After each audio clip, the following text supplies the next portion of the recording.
guys, this is Oliver TV and welcome back to my vlog. So for this video mga idol, para sa inyong kaalaman, ang account number sa ating mga ATM card ay hindi na po makikita sa mga ATM machine habang tayo ay nagbabalance inquiry or magwi-withdraw.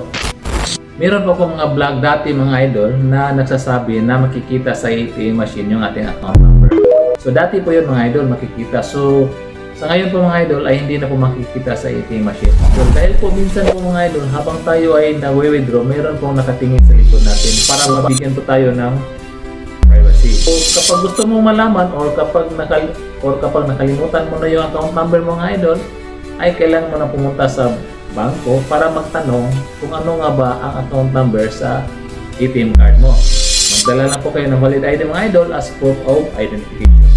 So sana mga idol may naitulong ang video na to. See you on my next video and God bless.